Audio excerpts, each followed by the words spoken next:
Hallelujah. Ẹ̀yin yan Ọlọ́run ẹ jẹ́ á gbàdúrà. Orúkọ Jésù. Àmín. Orúkọ Jésù. Àmín.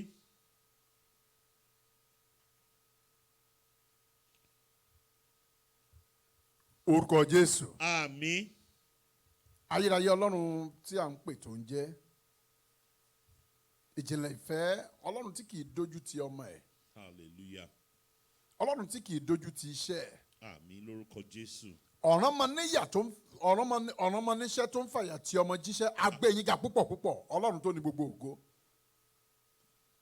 Paríparí ọlá ẹ̀yin nìkan ni Ọlọ́run. Àmín lórúkọ Jésù. Ọ̀rọ̀gọ̀jígọ̀ ẹ̀yin nìkan ni bàbá. Àmín lórúkọ Jésù. Àwárù yín a ò rí Ọlọ́run gba ọpẹ́ wa. Àmín lórúkọ Jésù. Ẹ̀mí mọ́ gba ẹ̀yìn wa. Àmín lórúkọ Jésù. Ayérayé gba ọpẹ́ wa. Àmín lórúkọ Jésù. Ìjìnlẹ̀ ìfẹ́ gba ẹ̀yìn wa. Àmín lórúkọ Jésù. Ọlọ́run ìbẹ̀rẹ̀, Ọlọ́run àárín, Ọlọ́run òpin, Ọlọ́run láíláí gba ọpẹ́ wa. Àmín lórúkọ Jésù. Ọlọ́run òkè, Ọlọ́run ilẹ̀, ó yá gba ọpẹ́ wa. Àmín lórúkọ Ọlọ́run Jésù. ọ̀tún, Ọlọ́run òsì gba ọpẹ́ wa. Àmín lórúkọ Jésù. Ọlọ́run iwájú, Ọlọ́run ẹ̀yìn gba ọpẹ́ wa. Àmín lórúkọ Jésù. Bó bá lé iwájú tó lé lẹ́yìn, Ọlọ́run tí ń pàdé ọmọ ẹ̀ tí ń yọ ọmọ ẹ̀ nínú ewu, ó yá gba ọpẹ́ wa. Àmín lórúkọ Jésù. Ògo ni forúkọ yín lókè ọ̀run. Àmín lórúkọ Jésù. Ògo ni forúkọ yín lókè ọ̀run. Hallelujah. Ògo ni forúkọ yín lókè ọ̀run. Hallelujah. Ògo ni forúkọ yín lókè ọ̀run. Hallelujah. Ọlọ́run ayérayé, ètò lórúkọ Jésù yìí, a fẹ́ kó di ohun tí àwọn ènìyàn kan máa jẹ lẹ́nu tí wọ́n á dẹ̀ máa rí bẹ́ẹ̀. Àmín lórúkọ Jésù.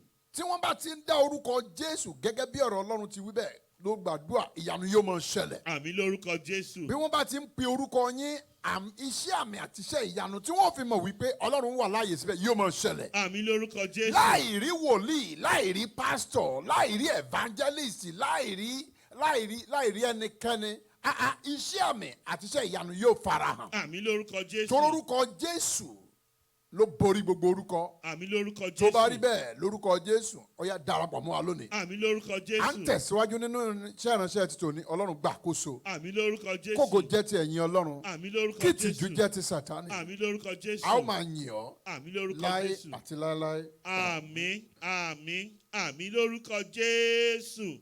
Praise the Lord. Hallelujah. Praise ye the Lord. Hallelujah. Praise the living Jesus. Hallelujah. Amen. Àmín, àmín, àmín lórúkọ Jésù. Lónìí láì fi àkókò ṣòfò, a fẹ́ ṣiṣẹ́ ìránṣẹ́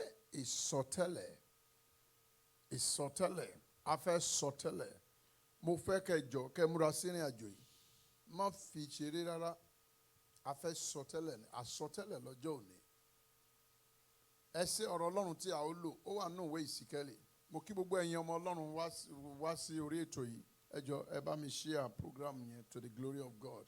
Ẹ bá ń pè àwọn ènìyàn to your watch parties. Ṣùgbọ́n ẹ̀yin fúnra yín gan ẹ múra. Wo borí kan bá sunwọ̀n àárán gbá o. Borí kan bá sunwọ̀n àárán gbá. Borí kan bá sunwọ̀n o àárán gbá o. Borí kan bá sunwọ̀n àárán gbá. Borí mi bá sunwọ̀n àárán yín. Borí kan bá sunwọ̀n àárán gbá. Borí yín bá sunwọ̀n àárán ẹbí yín. Borí kan bá sunwọ̀n àárán gbá. Borí ẹ bá sunwọ̀n àárán ẹgbẹgbẹ̀rún. Borí kan bá sunwọ̀n àárán gbá. Borí yín bá sunwọ̀n àárán ẹbí yín o. Borí kan bá sunwọ̀n àárán gbá. Borí mi bá sunwọ̀n àárán gbogbo àgbáyé. Borí ẹ bá sunwọ̀n àárán gbogbo ayé. Borí ẹ bá sunwọ̀n yóò ràn gbogbo ayé. Borí kan bá ti sunwọ̀n àárán gbá. Àmín. Àmín lórúkọ Jésù. Kí ló bá orin tí mo kọ yìí jáde ni pé ẹ jẹ́ ó dáa fún yín náà. Ẹ ó rí i pé àwọn tí ẹ̀ ń lé yẹn ni ó máa lé yín. Àmín lórúkọ Jésù. Àwọn tí ẹ̀ ń wá yẹn ni ó máa wá yín. Àmín lórúkọ Jésù. You know, many a times we fail to understand that. Most of the time, the things we are running after is actually running after us. Hallelujah. But we were so consumed by the urgency of that moment and the threat of that time. of that era. So kì í jẹ́ ká mọ̀ pé ohun tí à ń lé òun lé wa, ohun tí à ń wá òun wá wa. Ọ̀pọ̀lọpọ̀ tí ẹ̀ ń rò pé ẹ fẹ́ rí, how I wish I see this. Ẹ ò mọ̀ pé àwọn gan fẹ́ rí yín, ṣùgbọ́n ohun tó máa fi rí yín ni ò tí jáde lónìí yóò farahàn. Àmì lórúkọ Ohun Jésù. tí àwọn tí ẹ̀ ń lé yóò fi máa lé yín, mo ní yóò farahàn lónìí. Àmì lórúkọ Ohun tí Jésù. ẹ̀mí náà tí àwọn tí mò ń lé kiri tí yóò fi máa lé mi kiri, pé àfitán bá rí mi, mo ní yóò farahàn. Àmì lórúkọ Ohun tí Jésù. àwọn tí ẹ̀ ń lé tí yóò fi máa lé yín kiri pé àfitán bá rí yín, until they see you, Àmì. no result, Àmì lórúkọ yóò Jésù. farahàn lónìí. Àmì lórúkọ Jésù. Ó ṣeun o, àpáta ńlá. Ó ṣé Jésù o, àpáta ńlá. Àpáta ìgbàlà. Ẹ ṣeun o, ẹ ṣeun o. Àpáta ńlá ńlá ńlá ńlá ńlá. Ẹ ṣé Jehovah o. Àpáta ńlá. Àpáta ìgbàlà. Ẹ ṣeun o, ẹ ṣeun o. Àpáta mímọ́ mímọ́ mímọ́ mímọ́. Ẹ ṣé Jehovah o. Àpáta mímọ́ mímọ́ mímọ́. Àpáta ìgbàlà. Ẹ ṣeun o. Olúwa Olúwa wa. Orúkọ rẹ̀ tí níyìn tó. Jehovah, Olúwa Olúwa wa o. Agbára rẹ̀ ti pọ̀ tó. Àmín. Àmì lórúkọ Jésù. Nínú ìwé Ezekiel orí 11, a fẹ́ ka ẹsẹ̀ ìkẹtàlá, Ezekiel chapter 11 and verse 13. Ó kà báyìí, ó ní ó sì ṣe nígbà tí mo sọ tẹ́lẹ̀, Pelatia ọmọ Benaiah kú. Nígbà tí mo ṣe kí ni? Tí mo sọ tẹ́lẹ̀. When I prophesied, as I begin to prophesy, Pelatia, the son of Benaiah, died. Ó túmọ̀ sí wípé agbára tí ó kọjá ohun tí èmi àti ẹ̀yin fọkàn sí, ó ń bẹ nínú ìsọtẹ́lẹ̀. Iná tí ń jó ọ̀tá run, ó ń bẹ nínú àsọtẹ́lẹ̀.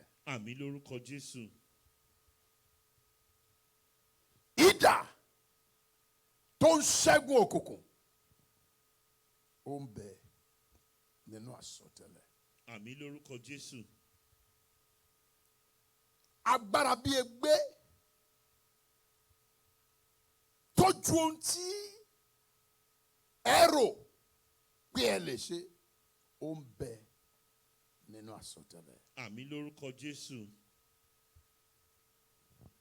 Lónìí mo fẹ́ kémi àti ẹ̀yin ká rin ìrìn àjò yìí, jọ má wo ọ̀tún wò òsì. It's about your destiny. It's now or never. Bí ìfarahàn Ọlọ́run bá ti wà tó ń tẹ̀lé èèyàn, use the opportunity. Bí àwọn ìyá àti bàbá wa bí wọ́n bá ń tẹ̀lé wa kiri, let's use the opportunity. Bí ọ̀rẹ́ kan bá sì wúlò fún yàn, ẹ lo opportunity ń gbà yẹn. Torí ó ní ẹ wá mi nígbà tí ẹ lè rí mi, ẹ pè mí nígbà tí mo wà nítòsí. Seek me while I may be found. Amen. Praise the Lord. Hallelujah. Ó ní ẹ wá mi nígbà tí ẹ lè rí mi, ẹ pè mí nígbà tí mo wà nítòsí. Ìyẹn ni pé ìgbà kan wà tí a lè rí, ìgbà kan wà tó wà nítòsí. Tó bá rí bẹ́ẹ̀, a jẹ́ pé lónìí ní sáà àárín 40 ọjọ́ tí àwa àti ìfarahàn Ọlọ́run tí a ní àjọṣepọ̀, máa bẹ̀ yín, má fi ṣe yẹ̀yẹ́. Àwẹ̀ àti àdúrà yìí ó pé ọjọ́ 4 lónìí. Praise the Lord.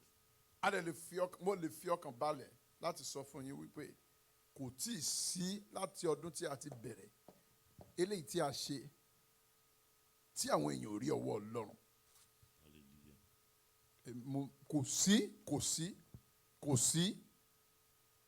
kò sí tó bá tó àkókò tí a bá fẹ́ tọ́lọ́n bá ní pé ká celebrate it, you will see people they will give testimonies but kò tí ì ṣe ìyẹn kọ́ ní nǹkan sìn mo fẹ́ kẹ́rì tiyín gan náà kó wà ń bẹ̀. Àwọn ẹ̀rí gidi eléyìí kì í sọ̀rọ̀ orí fọ́ mi kíní kan ẹsẹ̀ ẹ̀dọ̀ ń rìn mí ìyẹn kọ́ là ń pè ní kíní àwọn ẹ̀rí ni kò sí ẹ̀rí tó kéré ṣùgbọ́n àwọn ẹ̀rí tó yẹ pé ìwọ gan tó bá ń sọ̀rọ̀ á mọ̀ pé kì í ṣe ẹ̀rí téèyàn máa sọ tán orí tó máa fọ́ ẹ láàárọ̀ tí yóò tún máa padà ń rọ̀lẹ́ àwọn ẹ̀rí kọ́ nìyẹn ogun tí ò tí ì ṣẹ́ ogun tí a ò tí ì ṣẹ́ nìyẹn ṣùgbọ́n lónìí o fẹ́ sọ tẹ́lẹ̀ and as you say it you begin to see it. Hallelujah. Bíbélì wí pé ó ní ó sì ṣe nígbà tí mo sọ tẹ́lẹ̀ Pẹ̀látíà ọmọ Bẹ̀náyà kú yẹn ni pé ó kú dànù he died. Ó ní mo sì dojú bolẹ̀ mo sì fi ohùn rárá kígbe mo sì wí pé ha Olúwa Ọlọ́run ìwọ ó àṣetán ìyókù Ísírẹ́lì bí ó sì parun Ísírẹ́lì bí ó túmọ̀ sí pé ohun tó fẹ́ ṣe lónìí tí mo fẹ́ ṣe yìí tí a fẹ́ ṣe ní èdè àbínibí yìí bí o bá ti fi ara sí tó o gbàgbọ́ if you don't believe it don't even dare it because it will be a tragedy it will be tragic for anyone láti lo odindi wákàtí kan láti gbàdúrà kó mọ̀ gba ara ẹ̀ gbọ́ èmi ò mọ pásítọ̀ tó fẹ́ gbàgbọ́ tó o bá ní gba ara ẹ̀ gbọ́ ìwọ ni wòlíì ara ẹ̀ ní lónìí ahọ́n ẹ̀ ó ti di ahọ́n agbára ó ti ahọ́n àṣẹ. Àmín lórúkọ Jésù. Bíbélì sọ nínú ìwé Lúkà ó ní pé ó ní èmi ó fún ọ ní ẹnu àti ọgbọ́n tí ìkankan nínú àwọn ọ̀tá rẹ tí kì yóò lè takò. Àmín lórúkọ Jésù. None of your adversary will be able to against it nor contradict it. Mouth and wisdom. Ọlọ́run ti fún èmi àti ìwọ ní ẹnu àti ọgbọ́n báyìí. A fẹ́ gbàdúrà. Ọ̀rọ̀ pé ká rojọ́ kan lọ títí kò lọ. Má gbàgbé o, ibi tí a ó ti bẹ̀rẹ̀. Nínú ìwé Àìsáyà, praise God. Hallelujah. A ó bẹ̀rẹ̀ nínú ìwé Àìsáyà. Nínú ìwé Àìsáyà orí ọgbọ̀n ẹsẹ̀ ọgbọ̀n 30. 30. Isaiah 30:30. Ó kà báyìí, ó wí pé, ó ní Olúwa yóò mú kí a gbọ́ ohùn ògo rẹ̀. Olúwa Ọlọ́run àwọn ọmọ ogun yóò mú kí a gbọ́ ohùn ògo rẹ̀. Àmín lórúkọ Jésù. Ó ní yóò fi ìsọ̀kalẹ̀ apá rẹ̀ hàn pẹ̀lú ìkáàánú ìbínú rẹ̀ àti pẹ̀lú ọwọ́ ajónirun iná pẹ̀lú ìfọ́nká àti ìjì àti yìnyín. Àmín lórúkọ Jésù. This is what God is going to do. Amen. And when he says, I am doing it, he's doing it. In Jesus' name. He says, the Lord God himself will cause his glorious voice to be heard and show the descent of his hand with the indignation of his anger and the flame of a devouring fire with scattering tempest and hailstorm. That's it. Ohun tí Ọlọ́run fẹ́ ṣe lónìí nìyẹn. Yóò mú kí a gbọ́ ohùn ògo rẹ̀. Ó pe orúkọ Jésù níbi tí ẹ bá wà. Ẹ pè bí pé ò tí ì pè rí. Ẹ ó pe orúkọ Jésù ní orúkọ Jésù. Ẹ̀mí mímọ́ o. Ó yá, ó yá. Cause my voice to be heard today. Olúwa mú kí a gbọ́ ohùn ògo rẹ̀ láti inú mi wá. Jẹ́ kí a gbọ́ ohùn ògo rẹ̀ láti inú ìfun àti ẹ̀dọ̀ mi. Jẹ́ kí ohùn ògo rẹ̀ kó fọ̀ jáde.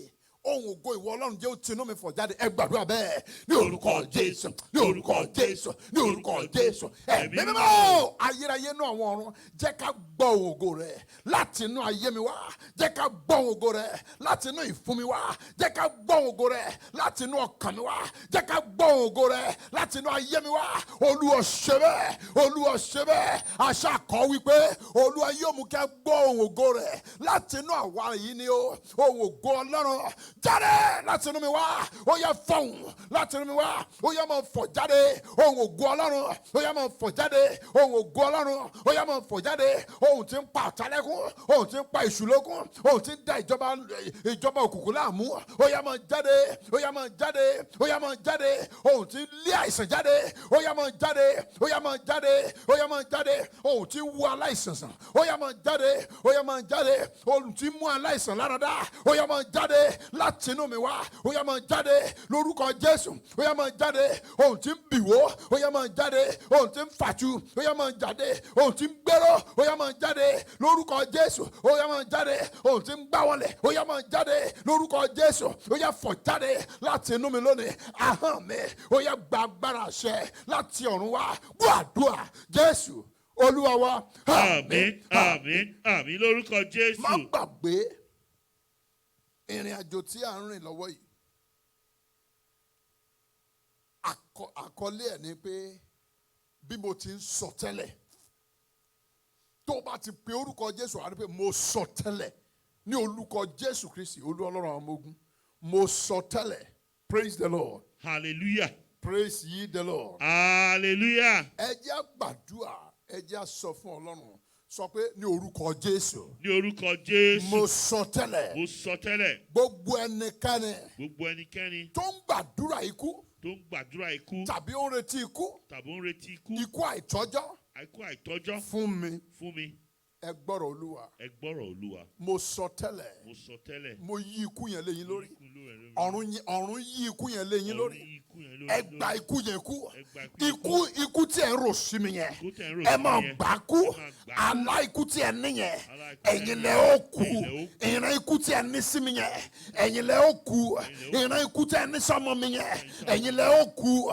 Ẹ sọ fún Ọlọ́run ìran ikú tó ní sí aya mi yẹn. Ẹ̀yin lẹ ó kú. Ìran ikú tí ẹ ní sí ọkọ mi yẹn. Ẹ̀yin lẹ ó kú. Ìran ikú tí ẹ ní sí iṣẹ́ mi yẹn. Ìyẹn lẹ ó kú. Láti òní lọ èmi ò mọ èmi kì yóò kú ikú kíkú kan bí kò ṣe yíyẹ gbogbo ẹni bá ń gbàdúrà ikú fún mi Ọlọ́run yí lé lórí gbogbo ẹni bá ń bẹ̀bẹ̀ ikú fún mi tó ń bẹ̀bẹ̀ ikú fún ilé mi tó ń bẹ̀bẹ̀ ikú fún ẹbí mi Ọlọ́run yí lé wọn lórí gbogbo ẹni bá ń bẹ̀bẹ̀ ikú fún àwọn ọmọ mi Ọlọ́run yí lé wọn lórí gbogbo ẹni bá ń bẹ̀bẹ̀ ikú fún àwọn ọmọ ìjọ mi Ọlọ́run yí lé wọn lórí gbogbo ẹni bá ń bẹ̀bẹ̀ ikú fún àwọn ọmọ Ọlọ́run káàkiri àgbáyé Ọlọ́run yí lé wọn lórí gbogbo ẹni bá ń bẹ̀bẹ̀ ikú fún àwọn ikọ̀ àtìríjú Ọlọ́run tó ń ṣiṣẹ́ Ọlọ́run pẹ̀lú ọkàn kan pẹ̀lú inú kan láìlo ewé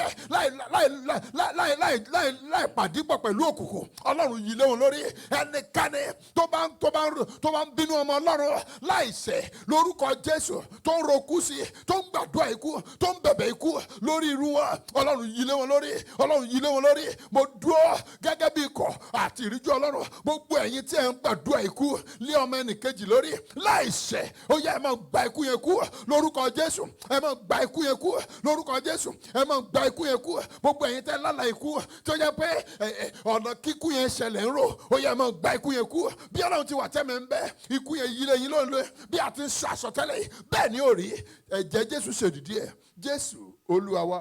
Àmín, àmín, àmín lórúkọ Jésù. Jésù Olúwa wa. Àmín, àmín, àmín lórúkọ Jésù. Ẹ jẹ́ á gbàdúrà Bíbélì ń sọ̀rọ̀ nínú ìwé Róòmù. Praise the Lord. Hallelujah. Nínú ìwé Róòmù orí kẹjọ ẹsẹ̀ ìkọkànlá. Praise the Lord. Hallelujah. Ó ní bí ẹ̀mí ẹni tó jí Jésù dìde bá ń bẹ nínú yín. Ẹ̀mí ẹni tó jí Jésù dìde bí ó bá ń bẹ nínú yín. Praise the Lord. Hallelujah. Ó ní ṣùgbọ́n bí ẹ̀mí ẹni tí ó jí Jésù dìde kúrò nínú òkú bá ń gbé inú yín. Ó ní ẹni tí ó jí Jésù dìde kúrò nínú òkú yóò fi ẹ̀mí rẹ̀ tí ń gbé inú yín sọ ara kíkú yín di ààyè pẹ̀lú. Ẹ gbàdúrà yín ọmọ Ọlọ́run. Ilé ọmọ la sọ di òkú nú ayé ẹni. Iṣẹ́ ẹ̀ la sọ di òkú ni. Àbí ìpè ló ti di òkú. Àbí ọmọ ni wọ́n sọ di òkú tó kàn kú tó wà láàyè ó kàn dàbí gbígbà tó kú tó wà láàyè tó wà di bùkátà fún ẹ. Ṣé is it your health ni wọ́n ti sọ di òkú tó kàn wò bí Dundee United? Nígbà tí ìfarahàn Ọlọ́run ti dé kì í ṣàṣetì wàá sọ tẹ́lẹ̀ wàá sọ àsọtẹ́lẹ̀ lónìí wàá pe orúkọ Jésù lórúkọ Jésù torí àkọ́pẹ́ ní orúkọ Jésù kí gbogbo ikú máa wọlé ó sì ti sọ nínú ìwé Àìsáyà 25:8 ó ní mi ó gbé ikú mi ní ìṣẹ́gun. Praise the Lord. Láéláé, he will swallow death forever. In the name of Kò Jesus. sọ pé òun máa gbé ikú mi fún ìgbà díẹ̀. Ó lóun á gbé mi pátápátá. Ó jẹ́ kí ọkàn mi balẹ̀. Bí ẹnikẹ́ni bá ti ro ikú sí ẹ, orúkọ Jésù lónìí. Sọ pé ní orúkọ Jésù olùgbàlà. Sọ pé ní orúkọ Jésù. Lórúkọ Jésù olùgbàlà. Láti ìṣẹ́jú yìí lọ, mo sọ àsọtẹ́lẹ̀ gbogbo ohun rere tó ti dòkú nínú ayé mi, mo sọ àsọtẹ́lẹ̀ ó yẹ ẹ máa jí pẹ̀lú agbára tí ń bẹ nínú ẹ̀jẹ̀ Jésù ẹ gba ìyè ó yẹ gbàdúrà lọ́wọ́ òkè bẹ́ẹ̀ ní orúkọ Jésù ní orúkọ Jésù ní orúkọ Jésù ẹ̀mí mímọ́ mo pa láṣẹ mo sọ àsọtẹ́lẹ̀ láti ìṣẹ́jú yìí lọ gbogbo ẹ̀yin ohun rere tẹ́ ti dòkú nínú ayé mi nínú ayé ẹbí mi nínú ayé ọmọ mi ó yẹ gbọ́dọ̀ Olúwa ẹ máa gba ìyè lórúkọ Jésù ẹ máa gba ìyè lórúkọ Jésù ẹ máa gba ìyè nínú ìjọ wa ohun rere tó ti dòkú ó yẹ ẹ máa gba ìyè torí a kọ wípé bí ó ní ṣùgbọ́n bí ẹ̀mí ẹni tí ó jí Jésù kúrò nínú òkú bá ń gbé inú yín ẹ̀mí yìí ló ń gbé inú mi tó bá rí bẹ́ẹ̀ ẹ̀mí ẹni tó jí Jésù dìde kúrò nínú òkú tó ń gbé inú mi ó yá sọ ara kíkú mi di alààyè lórúkọ Jésù sọ ara kíkú mi di alààyè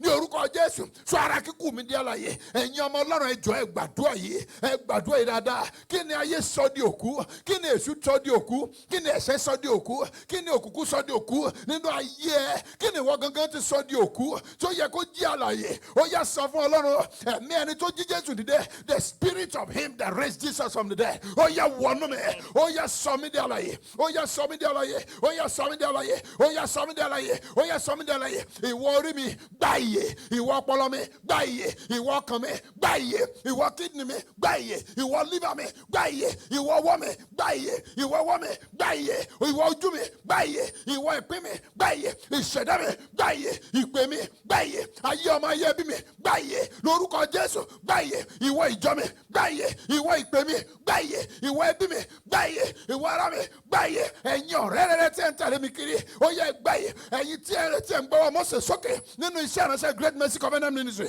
ó yẹ gbà ìyè ohun gbogbo tó ti di òkú nínú ayé yín mo paláṣẹ lórúkọ Jésù kó máa di ìyè kó máa gbà ìyè kó máa gbà ìyè kó máa gbà ìyè ẹ̀mí ẹni tó jí Jésù dìde kúrò nínú òkú kó sáwọnú yín lọ lórúkọ Jésù ògo tó ti di òkú yẹn ẹ̀mí ẹni tó jí Jésù dìde nínú òkú kó sáwọnú yín lọ ẹ gbọ́rọ̀ Olúwa ẹ di ìyè lórúkọ Jésù ẹ̀yin kọ́ńtrátì tó ti dòkú yẹn ẹ gbà ìyè lórúkọ Jésù ẹ gbà ìyè lórúkọ Jésù ẹ gbà ìyè gbogbo olórí àtàlánú tó ti rẹ̀ lórí ọ̀rọ̀ ayé mi ó yá ẹ gbà ìyè ó yá ọ̀run mí sí wọn ẹ̀mí ẹni tó jí Jésù dìde nínú òkú ó yá wọnú wọn lọ lórúkọ Jésù olórí àtàlánú àwọn èèyàn rere tẹ́ ti yàn fún ayé mi fún ìpè mi fún ẹbí mi fún àti ṣe rere èmi àtọmọ àti ẹbí mi lórúkọ Jésù olùgbàlà ó yá ẹ̀mí ìyè wọnú wọn gbogbo àwọn tó ní wàhálà ẹ̀mí ìyè wọnú wọn gbogbo ọmọ Ọlọ́run tó ní wàhálà ẹ̀mí ìyè wọnú wọn gbogbo ọmọ Ọlọ́run tó ní àìsàn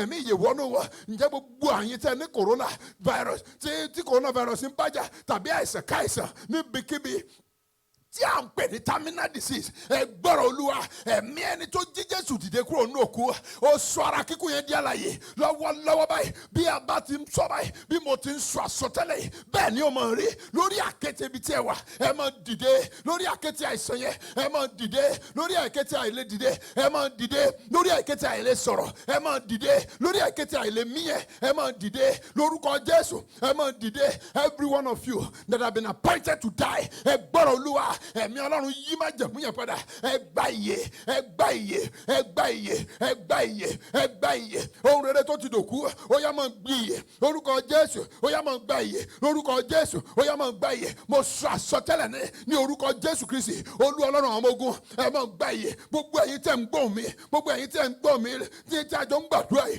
ẹ gbọ́rọ̀ Olúwa ẹ̀mí ẹni tó jí Jésù dìde ní òkú kó wọnú ayé yín lọ gbogbo ẹ̀yin tí ohunkóhun tí ẹ ń gba Ọlọ́run gbọ́ fún lórúkọ Jésù ẹ̀mí ẹ̀ tó jí Jésù dìde kúrò ní òkú kó wọnú yín lọ kó sọ ara kíkún yín di alààyè lórúkọ Jésù. Mo ní kó sọ ara kíkún yín di alààyè lórúkọ Jésù. Kó sọ ara kíkún yín di alààyè lórúkọ Jésù. Kó sọ ara kíkún yín di alààyè. Ẹ ó yè, ẹ ò ní kú, ẹ ó yin Ọlọ́run. Jésù Olúwa wa. Àmín, àmín, àmín lórúkọ Jésù. Jésù Olúwa wa. Àmín, àmín, àmín lórúkọ Jésù. Ẹ jẹ́ sọ fún Ọlọ́run.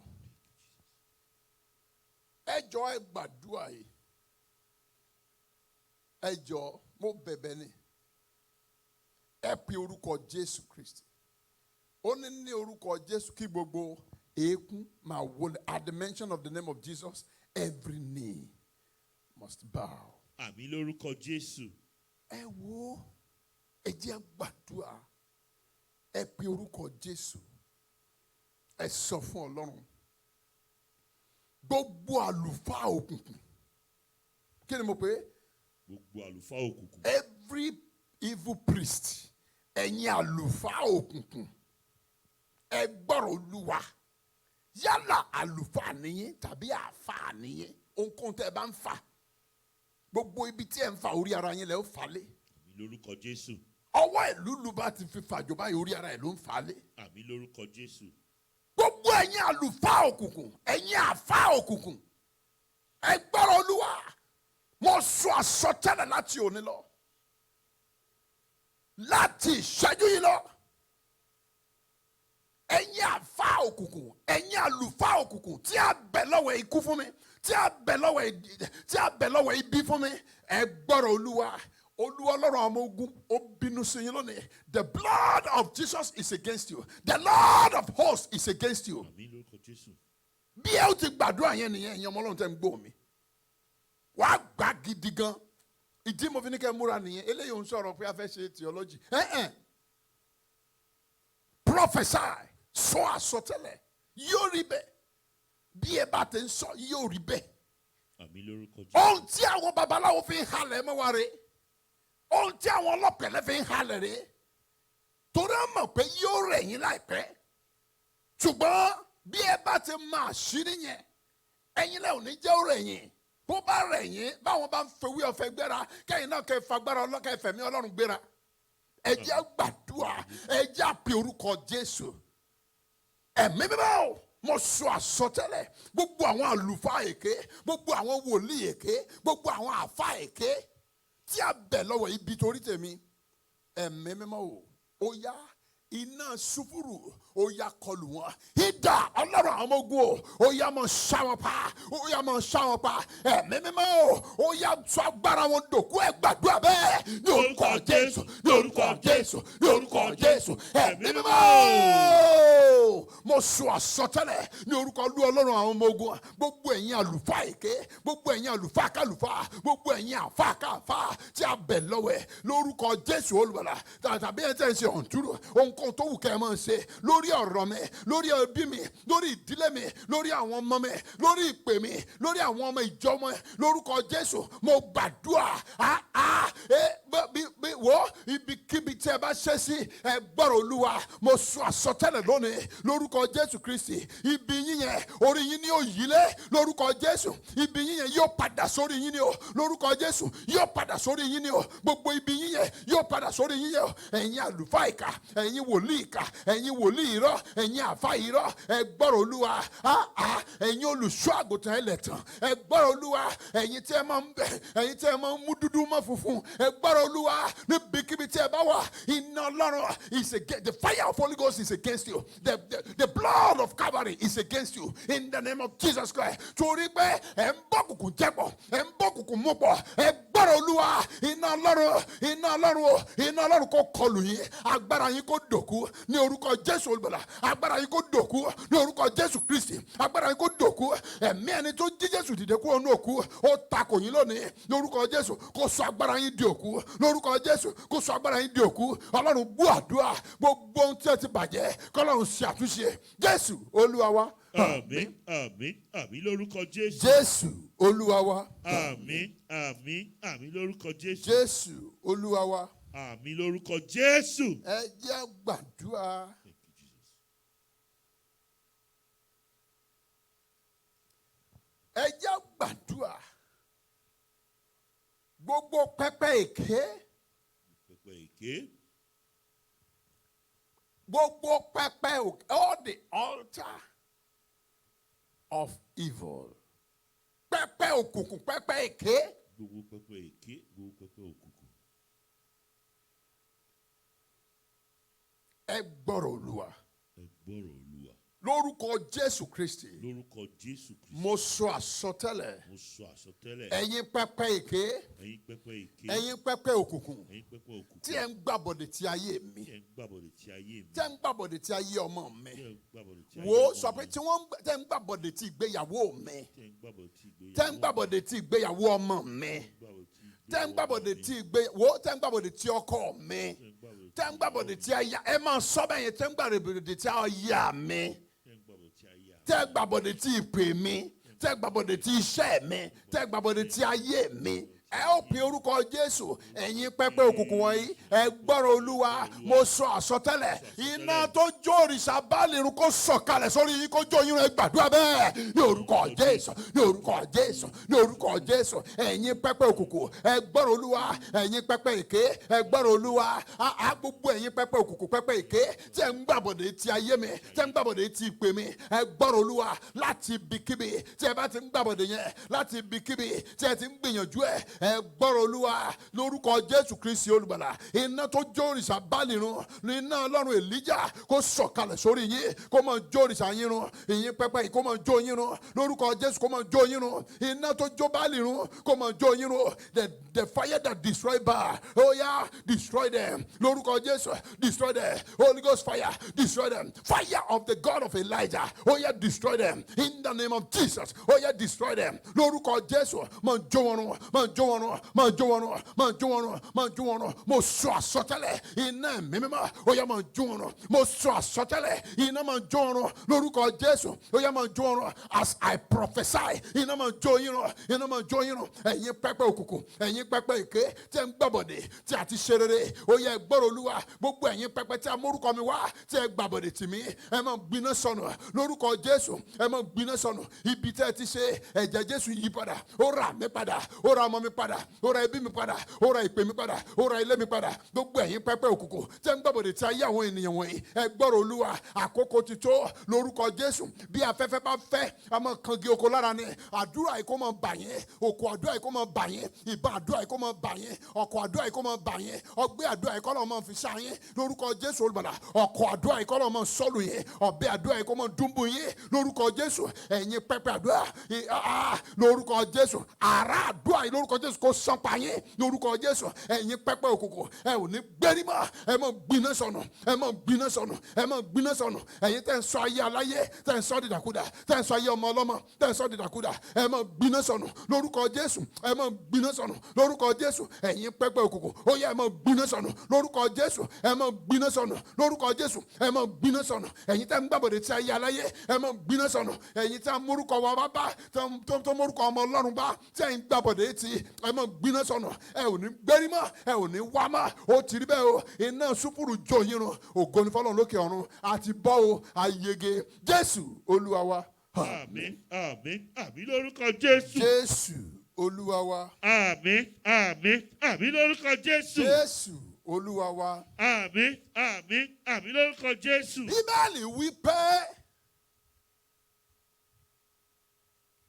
ó ní ahọ́nkáhọ́n tó bá dìde sí ẹ ní ìdájọ́ ìwọ ni kò dá lẹ́bi kí ìyẹn yìí ṣe ṣe Ọlọ́run. Every tongue that rises against you in judgment. Ahọ́n tó bá ti dá ẹ ní ìdán dá ẹ lẹ́jọ́. Ahọ́n tí kìí ṣòun ló dá ẹ. Ahọ́n tí ò mọ̀ gbà tá a dá ẹ. Ahọ́n tí ò mọ ohun tọ́lọ́run dá ẹ fún. Ahọ́n tí ò mọ ètò tọ́lọ́run ní fún ẹ. Tó jẹ́ pé òun ló dẹ ahọ́n yẹn ló ń kọ ìtàn ayé ẹ. Ẹ ó pe orúkọ Jésù. Gbogbo ahọ́n kárán tó ń tú ìtàn ayé mi kọ. Ẹ gba ìdálẹ́bi Ọlọ́run. Ẹ gba kíni? Ìdálẹ́bi Ọlọ́run. Gbogbo ẹ̀yin ahọ́n kárán tí ẹ̀ ń ṣe ìdájọ́ ayé mi. Mọ́mì, múra sí àdúrà yìí o. Jọ gbà á fún àwọn ọmọ yín yẹn. Ẹ̀dá àwọn tó wà lọ́dọ̀ ẹ̀ bá tiẹ̀ jìnnà kó máa ṣiṣẹ́ ọ̀bọ̀yọ̀ ti níyàwó àbólọ́kọ. Gbàdúrà fún wọn níbi tí wọ́n wà. ọmọ yẹn mo wish pé kẹ́ ẹ mọ nǹkan tí mo máa ń sọ nípa àwọn ọmọ yẹn. Àwọn ọ̀la yín nìyẹn. Ẹ ò gbọ́dọ̀ máa fi arúgbó jagun lórí ọmọ. Ẹ ò gbọ́dọ̀ ṣe máa fi ewu jagun lórí ọmọ mọ́.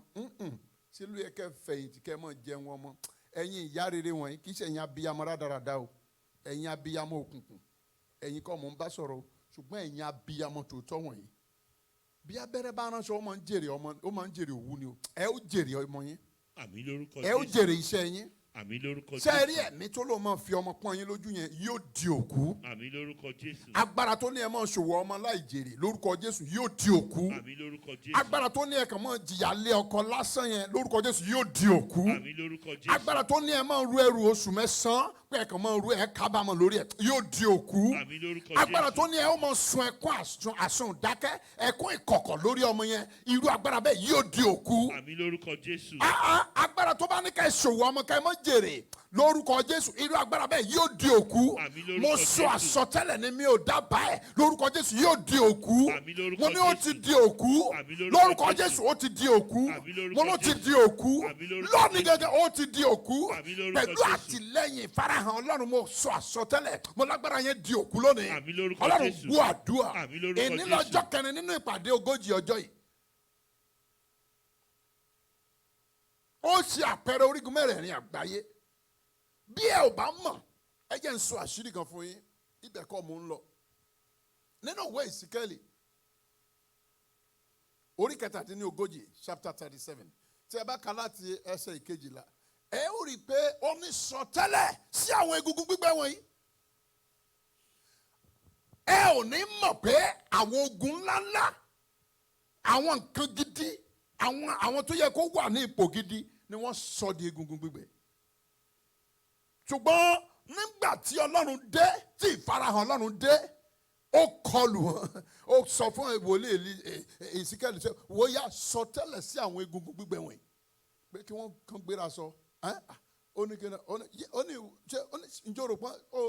òròpọ́n lè dìde báyìí èmi ò mọ̀ àwọn ò tí ì rí gbogbo àwọn sinimá yẹn àwọn ò tí ì wòrú ẹ̀ rí o àwọn ò tí ì wòrú fíìmù yẹn James Bond làwa mọ̀ Arnold làwa mọ̀ àwọn ò mọ̀ sinimá pé bí a film trick bí egungun gbé ó ní film trick kọ́ àsọtẹ́lẹ̀ nípa àsọtẹ́lẹ̀ wọn á dìde wọ́n nípa àsọtẹ́lẹ̀ ní àṣálẹ̀ ọkàn mi balẹ̀ sórí ohun tí mo ń sọ yìí ó mọ̀ bó ṣe ká mi lára sí nípa àsọtẹ́lẹ̀ gbogbo ohun tó di òkú yẹn ohun tó sọ ọmọ ẹ̀dá yẹn yóò yí padà. Àmín lórúkọ Jésù. wo bó o bá fi àdàbí ẹ̀jẹ̀ tó o fi gbàdúrà lórí ọmọ yẹn bí a ti ń sọ̀rọ̀ yìí kó o sọ tẹ́lẹ̀ pé ìwọ lágbájá rántí ọjọ́ tí mo dẹ̀jẹ̀ sí ọ lórí rántí ọjọ́ tí mo kúnlẹ̀ lé ọ lórí.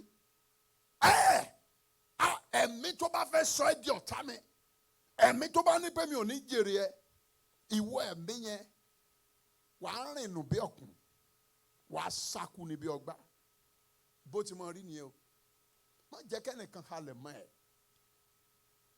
àwa lóhùn ọmọ Ọlọ́run ló lóhùn Bíbélì sọ wípé ohùn Olúwa ní agbára ó ń fa igi kédárì ya kì í ṣe ohun babaláwo ló ń fa igi kédárì ya ó mọ̀ túmọ̀ ohùn ìdí nìyẹn tí babaláwo fi máa jọra ṣe ká a máa pọ̀fọ̀ kí ló ń pè tá ò lè pè kí ló ń pè kí ló ń pè pé orúkọ Jésù.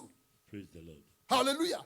Pé orúkọ Jésù kò sọ fún Ọlọ́run gbogbo ahọ́n tó ń tú ìtàn ayé mi kọ fún ibi ahọ́n káhọ́n tó dìde sí mi ní ìdájọ́ tó ń tú ìtàn ayé mi kọ sí ibi mo sọ àsọtẹ́lẹ̀ lónìí ó lórúkọ Jésù olùgbàlà tó ń dá ahọ́n tó ń dá ayé mi lẹ́bi ahọ́n tó ń tú ìtàn ayé mi kọ gbọ́rọ̀ Olúwa ìwọ kọ́ ló ṣẹ̀dá mi ó ní àárọ̀ ní pé ẹ máa kú ìyà o àárọ̀ ní pé ẹ máa kú ọ̀fọ̀ o àárọ̀ ní pé ẹ máa kú òṣì o àárọ̀ ní pé ẹ máa kú àbùkù o ẹ̀yin kọ́ ló ṣẹ̀dá mi o àárọ̀ ní pé ẹ̀yin kọ́ ló ṣẹ̀dá wa o àárọ̀ ní pé ènìyàn kọ́ ló ṣẹ̀dá wa o àárọ̀ ní pé Olúwa ló ṣẹ̀dá wa o àárọ̀ ní pé ẹ máa kú ìyà o àárọ̀ ní pé ẹ máa kú ọ̀fọ̀ o àárọ̀ ní pé ẹ máa kú ìbànújẹ́ àárọ̀ ní pé ẹ máa kú òṣì o ẹ̀yin kọ́ ló ṣẹ̀dá ṣẹ̀dá wa o arónípin.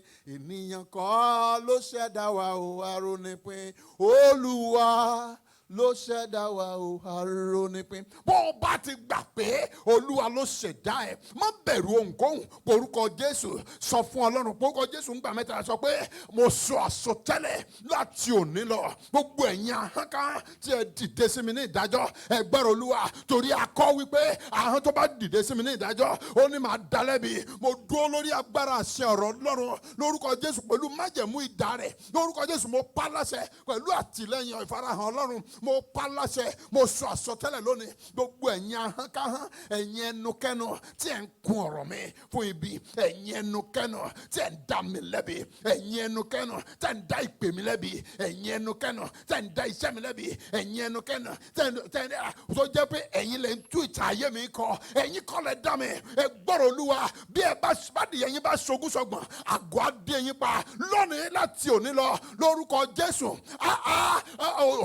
Mo gbàdúrà òkò pẹ́ǹtùká kó mọ sọ sínú ayé yín. Gbogbo ẹ̀yin ẹnukẹ́nu wọ̀nyí lórúkọ Jésù, ó yá ìgbà ìdà ìbínú Ọlọ́run. Ẹ gbàdúrà bẹ́ẹ̀ lórúkọ Jésù, lórúkọ Jésù, lórúkọ Jésù.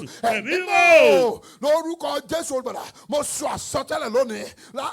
Mo ní mo sọ àsọtẹ́lẹ̀ pẹ̀lú agbára tí ń bẹnu ọ̀rọ̀ Ọlọ́run, pẹ̀lú agbára tí ń bẹnu ẹ̀jẹ̀ Jésù, pẹ̀lú agbára àtìlẹ́yìn ìfarahàn Ọlọ́run. Nílọ́jọ́ kẹrin lórúkọ Jésù Kristi, mo pa láṣẹ lórúkọ Jésù.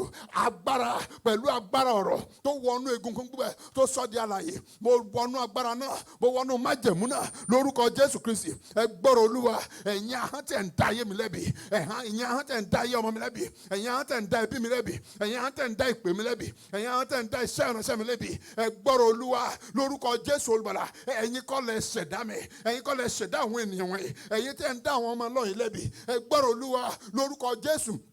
Ẹ̀yin tẹ́ ń fi ọmọ pa wọ́n lẹ́kún yẹn, ẹ gbọ́rọ̀ Olúwa lórúkọ Jésù Kristi olùgbàlà.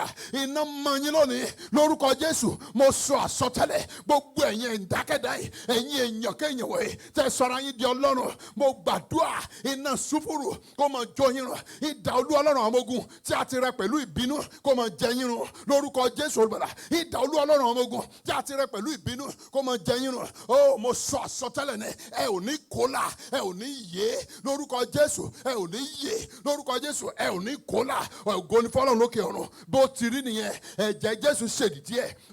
Àti kọ́ pé ahọ́n tó bá dá mi lẹ́bi, ó ní ahọ́n kan tó bá dá mi lẹ́bi, ó ní I must condemn them. You are condemned in the name of the Father. You are condemned in the name of the Son. You are condemned in the name of the Holy Ghost. You are condemned in the order of the word of God. In Jesus' mighty name we have prayed. Amen. Amen. Amen.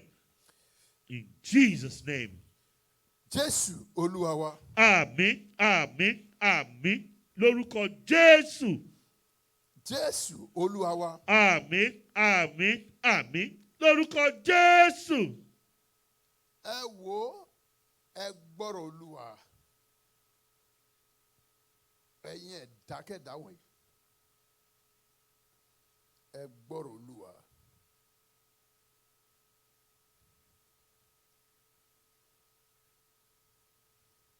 Bíbélì wípé ó ní àwọn tí ń ṣe alárekérekè àyà ìríra ni lójú Olúwa. The hypocrites. Ó ní ìríra ni wọ́n lójú Ọlọ́run.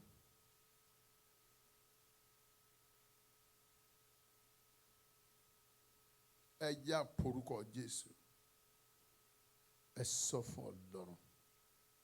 Wo wàá gbá inú ẹ̀ mú. Wàá sọ fún Ọlọ́run àwọn ọmọ ogun pé lórúkọ wàá porúkọ Jésù nígbà mẹ́ta. Wàá pe Ọlọ́run àwọn ọmọ ogun o. Mo sọ àsọtẹ́lẹ̀. Ohunkóhun tí mo ti jẹ tàbí tí mo ti gbé mì. Ohunkóhun tí a pè sínú ayé mi tàbí tí a gbìn sínú ayé mi. Ohunkóhun tó wọlé pẹ̀lú ìbálòpọ̀ tàbí ó wọlé nípa ẹnu. Ohunkóhun tó ti wọlé sínú ayé mi tí ò sí nínú ètò àti májẹ̀mú Ọlọ́run fún mi. Mo sọ àsọtẹ́lẹ̀. Kíákíá báyìí ó yá máa sáyẹ́rẹ́ lórúkọ Jésù torí akọ wípé agẹ́rẹ́ tí ẹ bá ti gbọ́ mi ẹ ó tẹríba ó ní àyà yìí yóò pa àlejò yóò fi bẹ̀rù jáde níbi kọ̀lọ̀fín wọn àlejò ni ẹ ohun gbogbo tí o jẹ ìwọ poison yẹn ó yá máa jáde ó yá máa jáde ìwọ ìdì ó yá máa jáde ìwọ ìfún yẹn ó yá máa jáde pé orúkọ Jésù ó yá gbàdúrà bẹ́ẹ̀ ní orúkọ Jésù ní orúkọ Jésù ní orúkọ Jésù ẹ̀mí náà olúwalọ́lọ́ ọmọ gbọ́ mo pa láṣẹ mo sọ àsọtẹ́lẹ̀ lónìí in the order of your word mo pa láṣẹ orúkọ Jésù gbàlà ohun gbogbo tí mo ti gbé mi ohun gbogbo tí mo ti gbé jẹ tí ò sí nínú ètò Ọlọ́run tí ò sí nínú májẹ̀mú Ọlọ́run ó yá máa jáde lórúkọ Jésù ó yá máa jáde lórúkọ Jésù ó yá máa jáde lórúkọ Jésù ó yá máa jáde lórúkọ Jésù ó yá máa jáde lórúkọ Jésù ó yá máa jáde àṣà àkọ́ wípé ó ti gbé ọ̀rọ̀ mi ó ní yóò sì gbé jáde ó ní olú Ọlọ́run ọmọ ogun ni ó pọ̀ jáde Ọlọ́run àìmọ́ ogun ó yá máa pọ̀ jáde ohun gbogbo tí òun ṣe tèmi tó wà nínú ayé mi ó yá máa gbà jáde ó yá máa gbé jáde ohun gbogbo tí ayé gbìn sínú ayé mi láti fún mi ní àìsàn ohun gbogbo tó ń gbìn sínú ayé mi pé kí n má ṣe rere ohun gbogbo tí ayé gbìn sínú mi pé kí n di aláìmọ́ ṣe ohun gbogbo tó gbìn sínú mi pé just to be a waste lórúkọ Jésù Ọlọ́run gbé jáde Ọlọ́run gbé jáde ó yá gbé jáde ó yá máa bí jáde ó yá máa bí jáde ó yá máa bí jáde ẹ̀yin ogun ọ̀run ẹ máa bí jáde ẹ máa ti jáde ẹ máa bá mi bí jáde ẹ máa bá mi ti jáde ó yá máa ti jáde ẹ máa dáná sun gbàdúrà Jésù Olúwa wa. Àmín, àmín, àmín lórúkọ Jésù. Jésù Olúwa wa. Àmín, àmín, àmín lórúkọ Jésù. Ẹ gbàdúrà ẹ sọ fún Ọlọ́run wọ́n máa ń gbàdúrà léraléra máa ń sọ fẹ́yìn èèyàn Ọlọ́run pé àwọn gbẹ́rẹ́ òkùnkùn yẹn the demonic incisions àwọn gbẹ́rẹ́ òkùnkùn tí wọ́n sin sí wa lára yẹn ẹ̀jẹ̀ Jésù nìkan ló lè wò sàn. Àmín lórúkọ Jésù. I'm telling you. Àmín lórúkọ Jésù. Bí ìgbà tí technology jáde láṣẹ mo kàn wá I began to relate mo wá bẹ̀ sí I began to juxtapose mo wá gbé méjèèjì sẹ́gbẹ̀ẹ́ ara pé okay sheep tí wọ́n ń ṣe wọ̀nyẹn sẹ́mọ̀ ẹ̀mí sheep yẹn ni wọ́n fi ṣe torí mo rántí wọ́n á bẹ́ wọ́n á kọ́ lábẹ́ báyìí mo rántí kan tán ṣe sí mi láyà ńgbà kan nígbà mo kéré sẹ́rí màmá yẹn ti kú sí màmá tó wà nílé wa ńgbà yẹn àwọn ló di ẹnìkan di mi mọ́ di mi báyìí mo rántí pé mo kéré I'm looking at that mo ti ń wo ọjọ́ yẹn báyìí mo kéré lóòótọ́ wọ́n mú mi báyìí èmi ò kú mọ̀ wọ́n kàn mú kíní blade yẹn pàrà wọ́n á gbé kíní dúdú kan wọ́n á sẹ́rí màmá tó wà tó di ẹsẹ̀ mi báyìí tí mo fún nípa lórí ọmú báyìí tó taari ńlẹ́ o ibi tán parí kíní ẹ̀ sí nìyẹn torí ìyá yẹn ló gba ọmú mú èmi abẹ́rẹ́ pa wọ́n ti fi sí wọ́n fẹ́ máa kọ́ kíní ẹ̀ sí so wọ́n á ṣe kíní yẹn wọ́n á wá fi nǹkan dúdú kan sínú ẹ̀jẹ̀ á darapọ̀ mọ́ ẹ̀jẹ̀ bíbélì sọ wípé nígbà tí ọmọ ènìyàn sùn ọ̀tá wá ó fi epo sí àlìkámà ó bá tiẹ̀ lọ wọ́n expect pé kórí olúwa ẹ̀ mọ̀ pé kíní yẹn á dàpọ̀ mọ́ ẹ̀jẹ̀ ọ̀pọ̀lọpọ̀ àwọn ìyá àwọn bàbá àwọn ẹbí wọ̀nyẹn àwọn ìyá ẹ̀gbọ́n ìyá bàbá àwọn ọkú níìsì cousin nephew gbogbo wọn yẹn wọ́n believe pé àwọn ràn yàn lọ́wọ́ ni ṣùgbọ́n àwọn ò mọ̀ pé ibi tí ẹni tó ń fún wọn ní nǹkan yẹn àwọn ò mọ̀ nǹkan tí ó ń fún wọn ọkàn pé àwọn ń ṣàánú làwọn ń ṣe ohun tó sọ ọ̀pọ̀lọpọ̀ èmi àtẹ̀yìn dà nǹkan tá a dà lé nìyẹn ẹ jẹ́ gbàdúrà gbogbo ọgbẹ́rẹ́ òkùnkùn every incision of darkness every demonic incision or demonic circumcision mo ń sọ̀rọ̀ nínú program òyìnbó lẹ́nu mo ní circumcision táwọn ṣe circumcision kan ẹni tó ń ṣe circumcision ẹni tó rẹ́ ẹran èèyàn tó ń ṣèpù ẹran èèyàn àwọn nǹkan tó rẹ́ ń bẹ̀ sí bóun ló mọ ibi tó lè kó sí tó kàn mú piece kékeré kan lásán aṣọ mélòó ni Èlíṣà gbà nínú gbogbo agbádá Èlíjà bó ló ṣe tóbi tó bí sọ pé kékeré ó já mọ́ lọ́wọ́ ni ẹ wo iṣẹ́ tí aṣọ kékeré yẹn ṣe how about kó jẹ́ pé gbogbo agbádá yẹn ló gbé fún Èlíṣà pẹ̀lú kékeré yẹn pẹ̀lú agbára kékeré tó rí gbà aṣọ kékeré tó já mọ́ lọ́wọ́ yẹn tí Èlíṣà rí gbà lọ́wọ́ Èlíjà with the little piece of cloth tó gbà òun ló fi la òkun tó fi pín òkun níyà òun ló fi pín omi níyà tó fi pín Jordan níyà tó fi pín that is what he was using òun ló lò ńgbà tó kú níbi tán sísí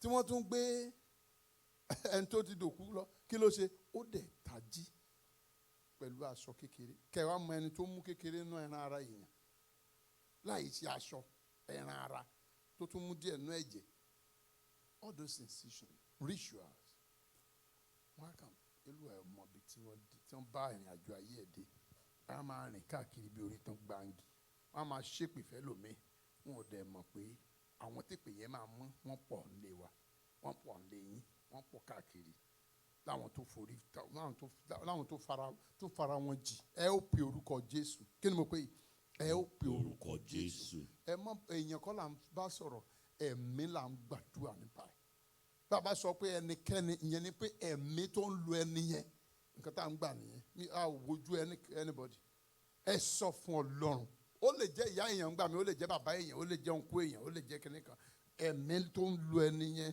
ló ń dojú kọ ó lè jọ́kọ èèyàn ó lè jẹ́ ìyàwó ènìyàn ẹ̀mí yẹn ló fẹ́ bájà ẹ jẹ́ á gbàdúrà ẹ jẹ́ á sọ fún Ọlọ́run ẹ pe orúkọ Jésù gbogbo ọgbẹ́rẹ́ òkùnkùn every incision of darkness tí ó dá ètò Ọlọ́run fún ayé mi gbogbo ọgbẹ́rẹ́ òkùnkùn ẹlòmíín rò pé fashion ni even nígbà tó tún lajú gan ó tún lọ ń tú ṣe ó rò pé fashion ni but bí tí agbẹ́rẹ́ yẹn bá ayé ẹ̀ dé nìyẹn a ò lè sin Ọlọ́run ká tún máa sin mámọ́nì ẹ pe orúkọ Jésù gbogbo ọgbẹ́rẹ́ òkùnkùn tó yí ìtàn Ọlọ́run padà tó yí ètò Ọlọ́run padà lórí ọ̀rọ̀ ayé mi ó yá àkókò ti tó lónìí gbogbo ọgbẹ́rẹ́ òkùnkùn tó yí ètò Ọlọ́run padà lórí ọ̀rọ̀ mi lórúkọ Jésù Kristi olùgbàlà ẹ̀jẹ̀ Jésù ó yá parẹ́ gbogbo àpá òkùnkùn tó wà lára mi ẹ̀jẹ̀ Jésù parẹ́ every mark of evil in my body in my life Lord cancel it by the blood of Jesus ó yá gbàdúrà bẹ́ẹ̀ lórúkọ Jésù lórúkọ Jésù lórúkọ Jésù ẹ̀mí mímọ́ gbogbo ọgbẹ́rẹ́ òkùnkùn tó wà nínú ayé mi nínú ayé ọmọ mi obìnrin nínú ayé ọmọ mi ọkùnrin nínú ẹbí mi lórúkọ Jésù ó yá máa parẹ́ ẹ̀jẹ̀ Jésù máa parẹ́ o orúkọ Jésù máa parẹ́ o ẹ̀mí mímọ́ o ó yá máa parẹ́ o Olúwa máa parẹ́ Olúwa máa parẹ́ Olúwa máa parẹ́ gbogbo ọgbẹ́rẹ́ òkùnkùn ọgbẹ́rẹ́ mọ́ ṣe rere ọgbẹ́rẹ́ mọ́ tẹ́gbẹ́ ọgbẹ́rẹ́ asọnidaláì mọ́ ṣe Ọlọ́run parẹ́ ẹ̀jẹ̀ Jésù ó yá parẹ́ mo sọ àsọtẹ́lẹ̀ lónìí gbogbo ẹ̀yin ọgbẹ́rẹ́ òkùnkùn nínú ayé mi ó yá máa dòkú agbára ọgbẹ́rẹ́ yìí ó yá máa dòkú lórúkọ Jésù ó yá máa dòkú ẹ̀jẹ̀ Jésù ó yá máa sọdòkú lórúkọ Jésù ó yá máa sọdòkú lórúkọ Jésù ó yá máa sọdòkú lórúkọ Jésù ó yá máa sọdòkú gbọ́ àdúrà Jésù Olúwa wa. Àmín àmín àmín lórúkọ Jésù. Jésù Olúwa wa. Àmín àmín àmín lórúkọ Jésù. Jésù Olúwa wa. Àmín àmín àmín lórúkọ Jésù. Jésù Olúwa wa. Àmín àmín àmín lórúkọ Jésù. Jésù Olúwa wa. Àmín àmín àmín lórúkọ Jésù. Ẹ jẹ́ á gbàdúrà ẹ jẹ́ á sọ fún Ọlọ́run.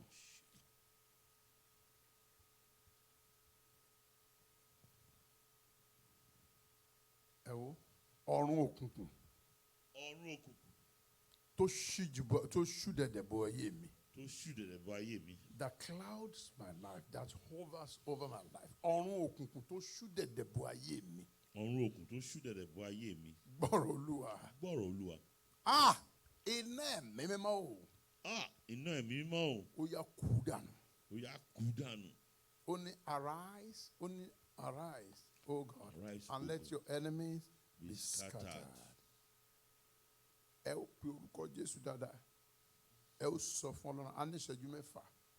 Ẹ sọ fún Ọlọ́run, ẹ gbàdúrà yìí dáadáa. Mo fẹ́ ká bá ẹ̀rùn òkùnkùn yẹn wí. All the cloud of darkness, cloud of evil that hibernates and covers our life, that's over us, over life, monitoring our life. Tó bá tọrùn òkùnkùn bá ti ṣíji bò èèyàn. I can match right. Tell me, you know how the drone used to do. I'm a monitoring. It limits you. It spheres you. As sphere life, all the sort of sources you can't go. I'm born òkùnkùn ṣe ń ṣe nìyẹn. Born òkùnkùn bó ṣe ń rí nìyẹn. Àwọn ọ̀run kan wà tó yẹ pé Ọlọ́run ti gégùn fún. Yes. ó ní ọ̀run tó ṣíji bò yín kò ní ó ń sọ̀rọ̀ nípa Deuteronomy nípa ọ̀run the cursed heaven. The cursed heaven. There is a cursed heaven. Ọ̀run tí Ọlọ́run ti gégùn fún. Ọ̀run òkùnkùn tó ṣíjú bo ayé mi. Ó yá gbọ́rọ̀ Olúwa mo sọ àsọtẹ́lẹ̀ ní orúkọ Olúwa Ọlọ́run ọmọ ogun iná ẹ̀mí mímọ́ ó yá kú dànù ẹ gbàdúrà bẹ́ẹ̀. Ní orúkọ Jésù, ní orúkọ Jésù, ní orúkọ Jésù, ẹ̀mí mímọ́. Mo sọ àsọtẹ́lẹ̀ ní orúkọ Olúwa Ọlọ́run ọmọ ogun ọ̀run òkùnkùn tó ṣú dẹ̀dẹ̀ bo ayé mi. Ó yá gbọ́rọ̀ Olúwa ó yá ọ̀run kú dànù iná ẹ̀mí mímọ́ kú dànù ẹ̀jẹ̀ Jésù kú dànù Olúwa ọmọ kú dànù. Arise, O God, and let your enemies be scattered. Olúwa ó yá kú dànù ẹ̀mí mímọ́ ó yá kú dànù Olúwa kú dànù Jésù kú dànù Jehovah kú dànù ó yá ẹ̀mí mímọ́ kú dànù Jésù kú dànù Ọlọ́run iná ó yá kú dànù Jésù kú dànù Jésù kú dànù Ọlọ́run iná ó yá kú dànù Jehovah ó yá kú dànù ẹ̀mí mímọ́ ó yá kú dànù lórúkọ Jésù Olúwa kú dànù orúkọ Jésù Olúwa kú dànù ẹ̀mí mímọ́ ó yá kú dànù Jésù kú dànù Jésù kú dànù ó yá kú dànù gbogbo ọ̀run wàhálà ọ̀run gbèsè ọ̀run ìdíbàjẹ́ ọ̀run ikú ọ̀run àìsàn tó ṣíji bo ayé mi ó yá gbọ́rọ̀ Olúwa iná Olúwa Ọlọ́run ọmọ ogun ó yá kú dànù ó yá sọ agbára wọn dòkú Olúwa kú wọn dànù Olúwa kú wọn dànù ó bí ìyàngbò níwájú afẹ́fẹ́ Olúwa máa kú wọn dànù lórúkọ Jésù Olúwa máa kú wọn dànù ẹ̀jẹ̀ Jésù ó yá máa kú wọn dànù orúkọ Jésù ó yá máa kú wọn dànù lórúkọ Jésù Olúwa máa kú wọn dànù lórúkọ Jésù ó yá máa kú wọn dànù gbàdúrà Jésù Olúwa wa. Àmín, àmín, àmín lórúkọ Jésù. Jésù Olúwa wa. Àmín, àmín, àmín lórúkọ Jésù. Jésù Olúwa wa. Àmín, àmín, àmín lórúkọ Jésù. Ẹ gbàdúrà yìí ní ìṣẹ́jú mẹ́ta tó kù yìí. Ẹ pe orúkọ Jésù. Ẹ sọ fún Ọlọ́run. Ẹ ó pe orúkọ Jésù nígbà mẹ́ta. Olúwa Ọlọ́run àwọn ọmọ ogun mo sọ àsọtẹ́lẹ̀.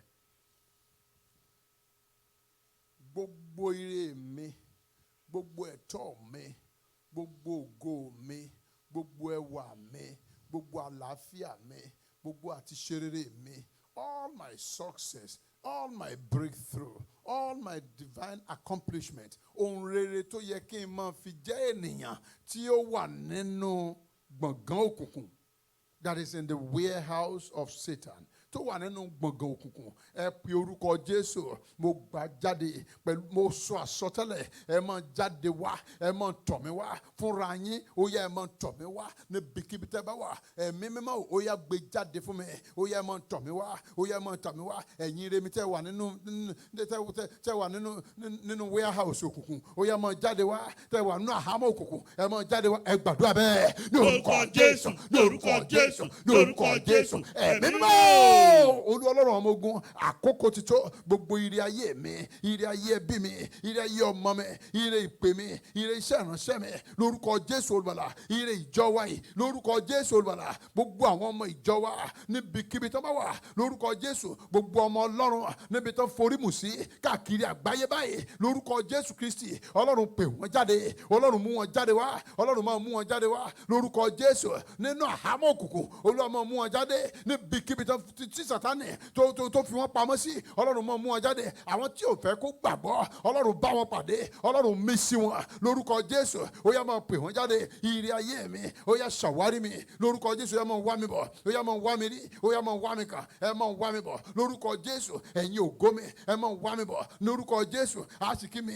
ó yá máa wá mi bọ̀ breakthrough mi máa wá mi bọ̀ success mi máa wá mi bọ̀ lórúkọ Jésù ó yá máa ṣàwárí mi lórúkọ Jésù àkókò ti tó ó yá máa wá mi rí gbàdúrà Jésù Olúwa wa. Àmín, àmín, àmín lórúkọ Jésù. Ẹ jẹ́ gbàdúrà kan tó kù ẹ sọ àsọtẹ́lẹ̀ tó ní agbára yìí pé orúkọ Jésù nígbà mẹ́ta pé ẹ̀mí mímọ́ o mo sọ àsọtẹ́lẹ̀ lábẹ́ àkóso bó ti wù kó rí ayé mi ò ní bọ̀rùn jẹ́ mi ò ní kùnà ìjọba Ọlọ́run ó yá gbàdúrà bẹ́ẹ̀ ní orúkọ Jésù ní orúkọ Jésù ní orúkọ Jésù ẹ̀mí mímọ́ ní orúkọ Jésù Kristi Olùgbàlà ní orúkọ Olúwa Ọlọ́run ọmọ ogun mo sọ àsọtẹ́lẹ̀ lábẹ́ àkóso bó ti wù kó rí abẹ́ ààbò ìdarí àti ìtọ́ni Ọlọ́run mi ò ní yọ sọ́nà àwọn ọmọ mi ò ní yọ sọ́nà ìjọ mi ò ní yọ sọ́nà ẹbí mi ò ní yọ sọ́nà èmi gángan ò ní yọ sọ́nà lórúkọ Jésù mo ní ìdílé mi ò ní yọ sọ́nà Ọlọ́run gbọ́ àdúrà Ọlọ́run gbọ́ àdúrà ayé wa kò ní bà ọ̀run jẹ́ jẹ́ lórúkọ Jésù. Mo láyé gbogbo wa kò ní bà ọ̀run jẹ́. Ìjọba Ọlọ́run a ó fi ṣèrè jẹ́. Ọlọ́run gbọ́ àdúrà. Ó ti rí bẹ́ẹ̀ o. Àdúrà yìí kò ní ní dènà, kò ní ní àtakò. Ìyanu Ọlọ́run yóò tẹ̀lé. A ó ní ẹ̀rí rere.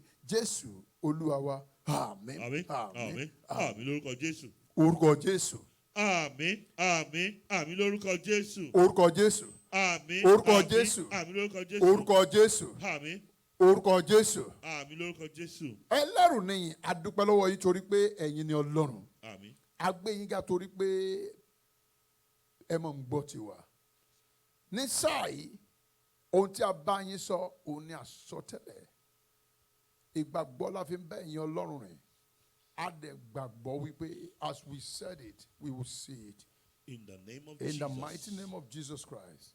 Lórúkọ Jésù, bí a ti wí bẹ́ẹ̀ ni orí o. Àmín lórúkọ Àṣẹ ọ̀run Jésù. kó gorí ẹ̀. Àmín lórúkọ Jésù. Èdìdí ọ̀run kó ṣèdìdí ẹ̀. Àmín lórúkọ Ẹ̀jẹ̀ Jésù. Jésù kó ṣèdìdí ẹ̀. Àmín lórúkọ Kò Jésù. ní ní àtakò. Àmín lórúkọ Jésù. Ìyanu yóò ṣẹlẹ̀. Àmín lórúkọ Jésù. Ẹ̀rí rere yóò farahàn. Àmín lórúkọ Ojú Jésù. yóò ti ìrètí ọ̀tá. Àmín lórúkọ Jésù. Ọlọ́run yóò gba ògo. Àmín lórúkọ Èṣù Jésù. yóò gba ìtìjú. Àmín lórúkọ Àwa Jésù. ọmọ Ọlọ́run a ó gba ìbùkún. Àmín lórúkọ A ó Jésù. gba ire. Àmín A lórúkọ ó ní Jésù. àlàáfíà. Àmín lórúkọ Ayọ̀ Jésù. ayérayé yóò jẹ́ tiwa o. Àmín lórúkọ A ó máa Jésù. dúpẹ́ o. Àmín lórúkọ Ó ti rí Jésù. bẹ́ẹ̀ o. Àmín lórúkọ Jésù Jésù. Olúwa wa. Àmín. Àmín. Àmín lórúkọ Jésù. Ẹ jẹ́ àṣẹ oore ọ̀fẹ́ àṣepọ̀.